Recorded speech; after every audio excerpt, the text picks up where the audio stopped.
дар мавҷ барномаи иттилоотии хабар.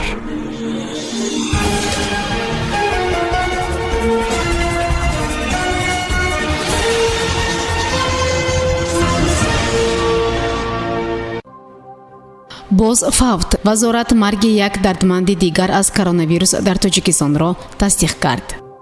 Файзов ҳангоми сафари президент ба Бадахшон чӣ гуфт? Somon Air барои овардани донишҷӯёни тоҷик ба Минск мепарад. Ситод дар рӯзҳои наздик дар бораи санаи бозкушоии масҷидҳо тасмим мегирад. равзанаи ягонаи гумрук дар Тоҷикистон воридоту содироти коло осон мешавад. шарҳи ин ва дигар хабарҳо бо шумо ҳастам. Юниса Атамлоева. Салом. вазорати тандурустӣ ва ҳифзи иҷтимоӣ хабар медиҳад ки шабонаи рӯзи гузашта як дардманди дигар аз коронавирус фавт дид. бинобар иттилои вазорати тандурустии Тоҷикистон бо илова шудани мавриди ҷадиди фавт теъдоди қурбониёни коронавирус ба 68 нафар баробар шуд.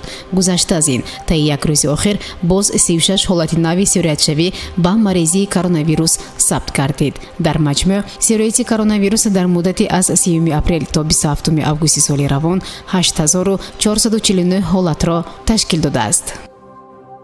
асосгузори сулҳу ваҳдати миллӣ пешвои миллат президенти ҷумҳурии Тоҷикистон муҳтарам Эмомалӣ Раҳмон аз 19 то 22 августи соли равон таи 4 рӯз ба вилояти мухтории Кӯҳистони Бадахшон сафар доштанд ва аз шоҳроҳи Дарвоз, Ванҷ, Рӯшон ва Хорух дидан карданд. пешвои муаззами миллат чанде пеш ба вилояти мухтории Кӯҳистони Бадахшон сафар карда, зимни ин сафар бо соҳаҳои иҷтимоиву иқтисодии ин вилоят шинос шуданд.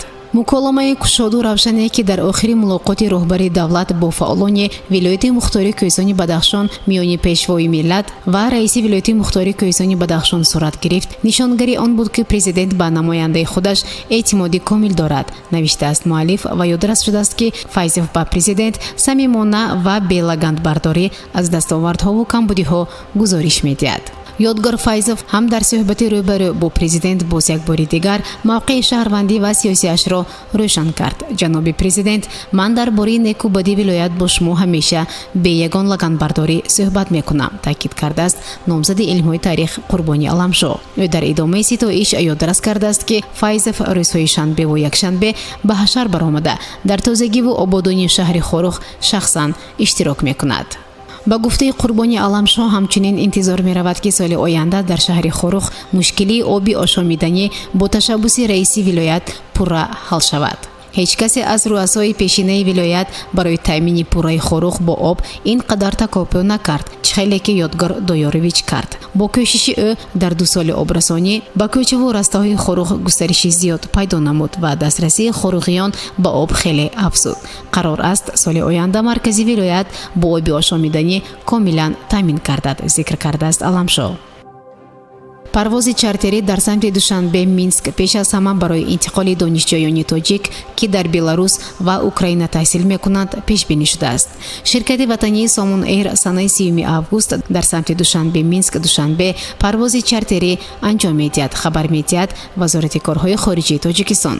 бинобар иттилои манбаъ парвози чартерӣ дар самти Душанбе Минск пеш аз ҳама барои интиқоли донишҷӯёни тоҷик ки дар ҷумҳурии Беларус ва Украина таҳсил мекунанд, инчунин шаҳрвандони кишварҳои хориҷӣ пешбинӣ шудааст. дар робита ба ин вазорат аз донишҷӯёни тоҷике ки дар ҷумҳурии Беларус ва Украина таҳсил мекунад хоҳиш менамояд ки ҳангоми ворид шудан ба ин кишварҳо талаботи санитарию эпидемиологиро ба назар гиранд. таъкид мешавад ки ҳангоми вуруд ба Тоҷикистон шаҳрвандон бояд бо худ маълумотнома дар бораи мавҷуд набудани сирояти коронавирус ки тавассути санҷиши усули реаксияи занҷири полимераз гирифта шудааст ва на дертар аз 96 соат, яъне 4 шабонарӯз қабл аз омадан ба Тоҷикистон омода гардидааст дошта бошанд. ҳамзамон кӯдакони то 3 сола аз пешниҳоди шаҳодатнома озод мебошанд.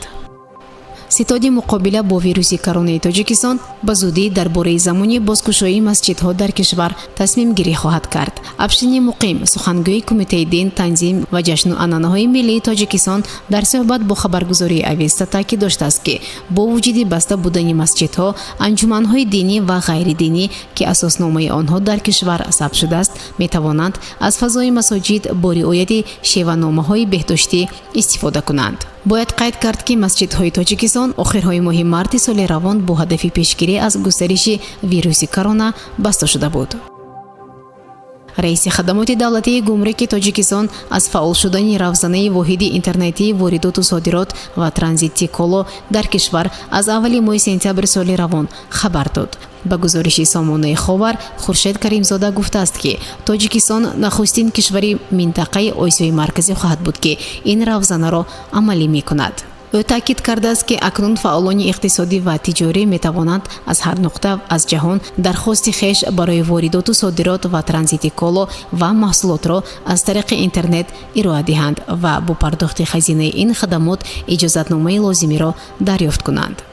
масъулони раёсати ҳифзи муҳити зист дар вилояти Суғд дар пайи роҳандозии амалиёти ҳавои тоза даҳҳо воситаи нақлиёт дар шаҳру ноҳияҳои вилоятро мавриди санҷиш қарор дода барои ихроҷи барзиёди дуди ифлоскунанда нисбати ронандаҳо ҷарима таъин карданд.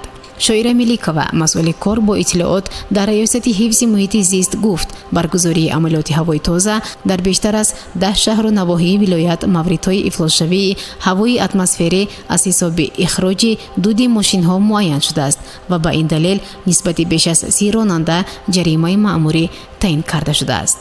ҳаҷми ҷарима аз ҳисоби ихроҷи дуди барзиёд мошинҳо аз 1 то 3 нишондиҳанда барои ҳисобҳо ва ё аз 58 то 174 сомоние муқаррар шудааст. шунавандагони гиромӣ, дар ҳамин ҷо барномаи иттилоотии хабар ба поён мерасад. барои ҳар яки шумо танзиятиву некномиро хоҳонем. хайр. барномаи иттилоотии хабар аз рӯйдодҳои Тоҷикистон, минтақа ва ҷаҳон огоҳ бош.